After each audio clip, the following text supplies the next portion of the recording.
I know this video is coming a couple days late, but we have to talk about what happened on Thursday night with Arsenal 1, Brentford 1, Arsenal dropping points in the Premier League title race.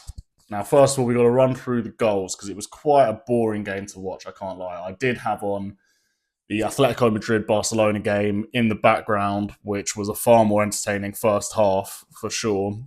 So I had eyes on that. They were 4-0 up.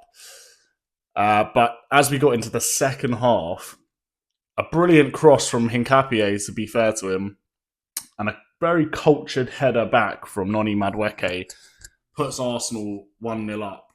And in a position like this, for Arsenal, you would usually expect them to go on and keep that clean sheet with that great defence that they've got. But Brentford are no joke. They are, I think, seventh in the table right now, which far exceeds what anyone would have expected from them come the start of the season. Many people, including myself, had them to go down since they lost so many players. They lost Mbuemo, Wissa, Norgard, Thomas Frank, but Keith Andrews' men have somehow fired them into seventh place, and we're, 25-ish, 26, 7 games into the season, and they're really up there. But moving on and to be honest, you've got to give credit to Madueke for that goal. And just before I move on, he was one of Arsenal's most likely looking players to actually do something in that game. I am a bit of a fan of Madueke, to be fair. He's very direct, and he was sort of testing the fullback all game, and he got his goal for it. So fair play to him. But Arsenal get a taste of their own medicine. A set piece and a header towards the back post. Lewis Potter, I think it was, equalises it. Odegaard can't keep up with him at the back post from the set piece, and Brentford make it 1-1. Now, with still quite a lot of time to go in the game, it actually looked like Brentford were the most likely to actually go on and win the game. They had the crowd behind them. They were chucking these long balls over as Arsenal got more desperate to Igor Thiago, who on another day could have had one or maybe even two goals on that night. There was a big one where he just didn't have the pace to get away from, I think it was Mascara. He at one point was squaring up with Gabriel running towards the goal. So on another night, it could have actually been a Brentford win. But what we do have to talk about, and is very important when it comes to my overall thoughts about Arsenal and their chances of going on to win the league, is that Martinelli miss at the end. Timber does some good work getting into a good forward position.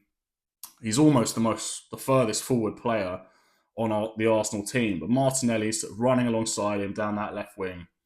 He slots him in, and that is where you want your left winger to just put it away, to just win the game for your team, get the 3 points, go home. But instead, a brilliant save from Kelleher. And I've seen it way too many times from Martinelli, I'll be honest. I'm not a fan of Martinelli. He just doesn't seem like a good finisher at all. I think that's where a lot of the debate between who starts out of Trossard and Martinelli comes from. In my honest opinion, I think Trossard would probably put that one away.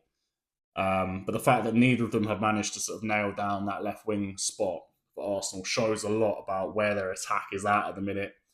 That is, in my opinion, the most important area of their team they need to upgrade first. It's what I was saying before they even brought in Gyökeres this year. I was of the opinion that it was more important for them to sort of solidify that left wing position before even thinking about upgrading that striker position. And I think that's proved true because none of those Arsenal strikers have really nailed down that number 9 spot. They're playing either Jesus, Gyökeres, Havertz when he's back from injury, or even Mikel Merino up there.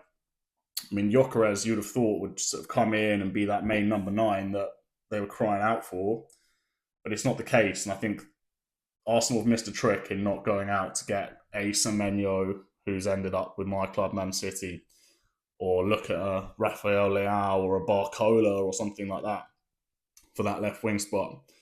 But yeah, a big miss for Martinelli, and that is 2 points dropped from that point of view.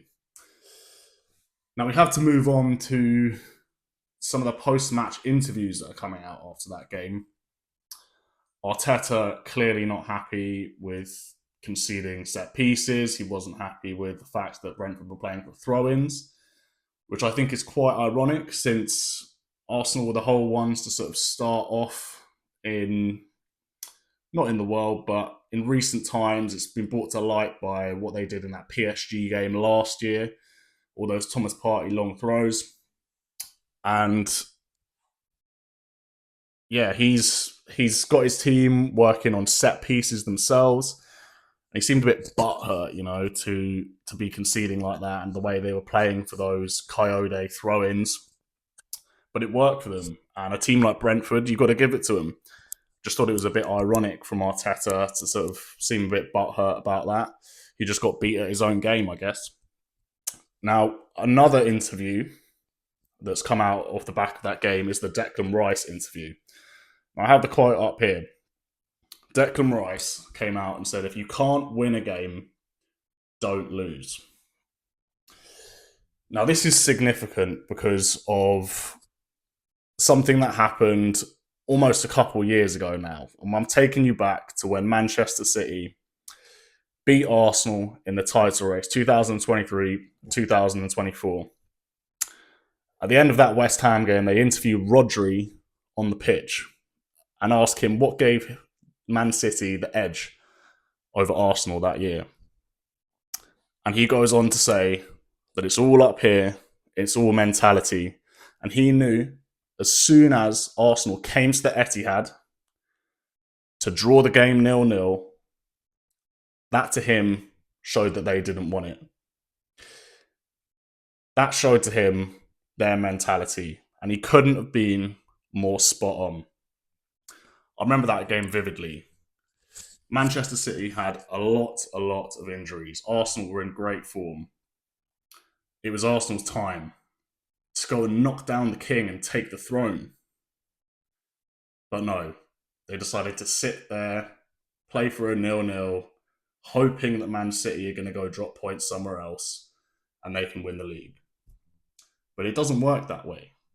It doesn't work that way. Now, I'm not wanting to criticise Declan Rice too much on this because it is just one comment. I actually do think out of the Arsenal squad, Rice is their leader. He's the one that I see with the highest level of mentality. I really respect Rice as a player. But you just wonder if those sort of thoughts and that mentality is leaking through anywhere at all. I'm not saying it is, but Arsenal have been known to have, or thought to have, no one really knows what's exactly going on inside the dressing room, but thought to have a slight bit of mentality issue, which is going to come with being so close in 2 title races with Man City and then heavily dropping off and letting Liverpool walk to the league. They're gonna have those doubts and stuff like that. So you just wonder what's going to happen next. But Arsenal next, they play again. I think they play either Wednesday or Thursday before the weekend in the league. Obviously, they've got a Wigan game. I think it's today or tomorrow. It's Saturday now. But Arsenal have to go to Wolves and win. There's no way in hell they're going to survive if they can't go to Wolves and get a win in these circumstances. They've got the chance to extend the gap to 7 points above us, having played an extra game, and it will put the pressure on us before we play. Who do we play? Bear with me one moment, because this is important. Arsenal play Wednesday. Yeah, before we play Newcastle at home, of course, yeah. And they need to get that 3 points on the board before they have to go to the Tottenham Hotspur Stadium, who are going to be on a new manager bounce potentially, and we all know that's one of their biggest games of the season for Tottenham, the North London derby, as they're not really challenging around the top these days. I mean, they're sat towards the bottom of the table at the minute. But that is another huge, huge test for Arsenal, to see if they can go to Tottenham and win. They usually are beating Spurs these days, but everyone seems to beat Spurs other than City somehow. But that will be a very, very interesting watch. When's that? That must be 4:30 on Sunday. I'm looking forward to that. But that's going to be it for today. Let me know what you thought in the comments. Like, subscribe.